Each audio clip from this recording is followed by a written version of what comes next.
You won't believe what happened to me after I got fined by my HOA for something as simple as hunting on my own property.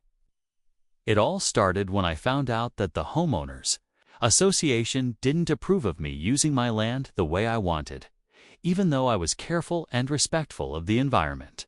Instead of trying to work things out, they slapped me with a hefty fine that felt completely unfair. That's when I realized something had to change. The HOA was known for strict rules, especially about outdoor activities like hunting or hiking. They claimed to protect the community and keep the trails open, but it felt like they were only protecting their own interests.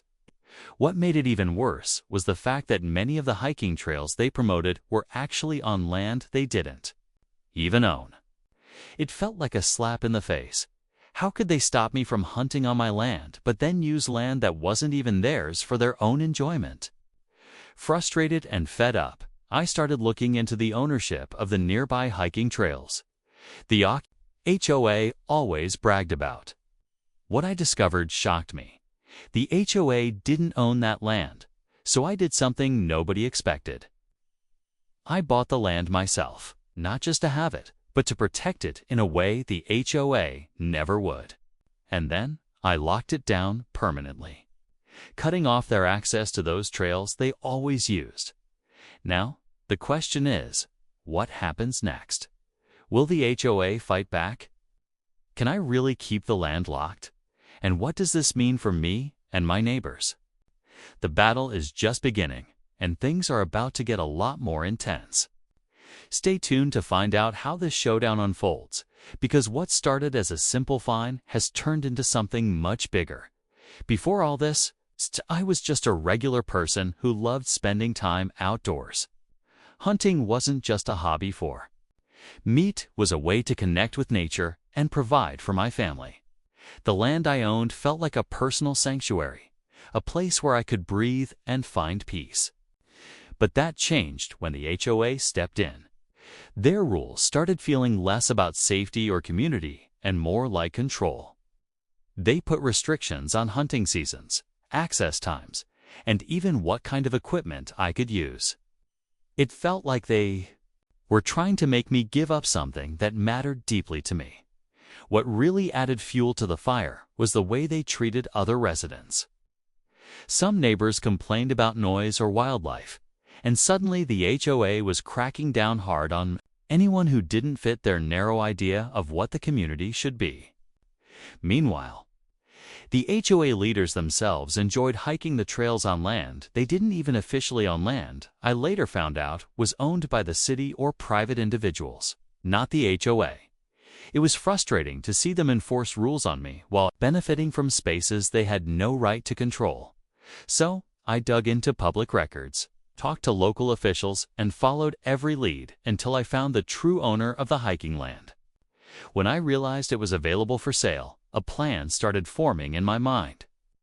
If I could own that land, I could protect it from being used unfairly. I could make sure it wasn't just a playground for the HOA to push their agenda. But buying the land wasn't the end, which is only the beginning. Locking it up to keep the HOA out brought new challenges. I started hearing whispers of backlash, rumors of legal threats, and questions about what would happen next. My neighbors began to take sides, some supporting me, others siding with the HOA. The peaceful community I once knew was becoming a battleground. And I had no idea how far this fight would go. As soon as I locked the gates to the land, tensions started to rise in the neighborhood. Some people were quietly supportive, saying they understood why I did it, that the HOA had overstepped for too long. But others saw it as a direct challenge to their way of life. I started getting messages from neighbors warning me that the HOA wasn't going to back down easily. They hinted at possible legal battles or even attempts to find loopholes to regain access. The community meetings, once calm and routine, turned heated. People were divided, and the atmosphere felt charged. Meanwhile, the HOA board sent out letters claiming that I was disrupting community harmony and breaking unwritten agreements. They argued that the land was essential for public hiking access. and that my decision to lock it up was selfish. But the truth was, the land wasn't theirs to claim in the first place. It felt like they were twisting facts to keep their control. I began to question just how much influence the HOA really had, and what lengths they would go to maintain power at the same time. Some neighbors confided in me about their own frustrations. They'd quietly suffered under the HOA's strict rules, but were afraid to speak out. One neighbor mentioned how she had been fined for planting native plants in her yard, something that should have been encouraged.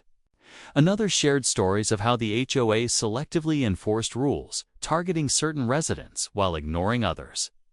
These conversations made me realize this wasn't just about hunting or land. It was about a bigger issue of fairness and community trust. Even local officials started to take notice. Some expressed concern over the HOA's aggressive approach, while others remained cautious, unwilling to get too involved. The legal questions surrounding the land ownership and access rights were complicated, and no one wanted to jump into. A messy fight without good reason. The uncertainty only added to the suspense. What would happen if this escalated into a full legal battle?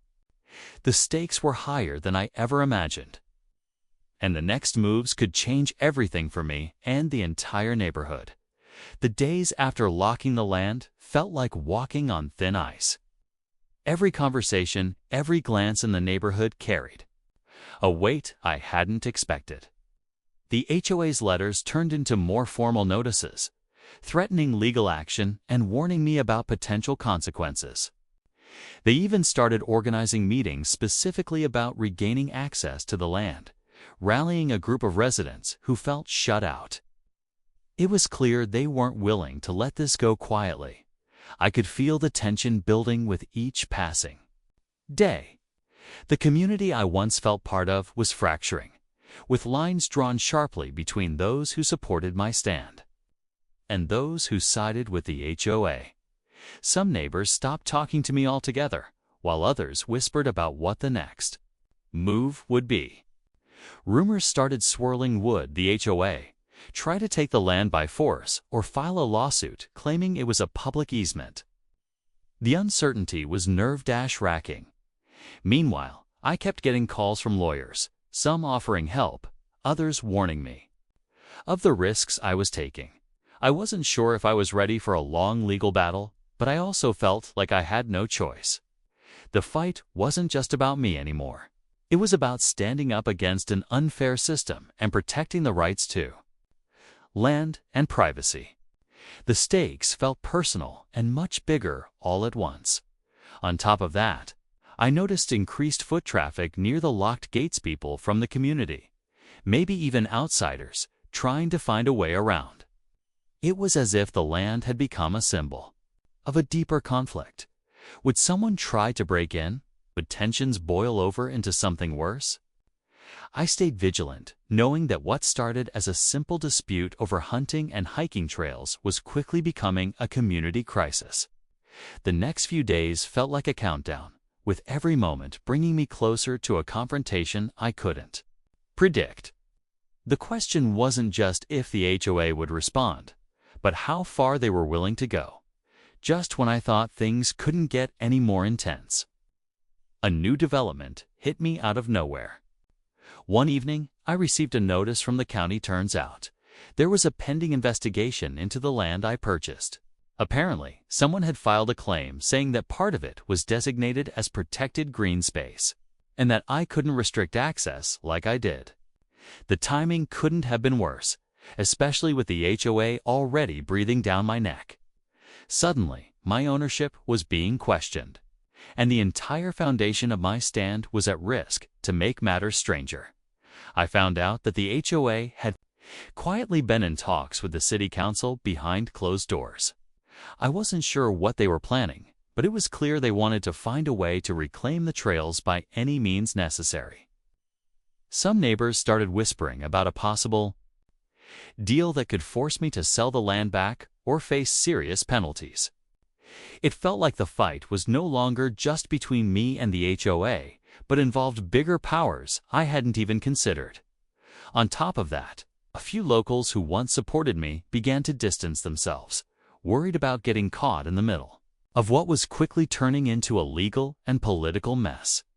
The community was more divided than ever, and the tension was suffocating. I kept hearing stories about unauthorized people trying to sneak onto the locked land sum out of curiosity. Others may be hoping to push me into a mistake. Every day brought new challenges and uncertainty. Would the county rule against my ownership? Would the HOA's plans succeed?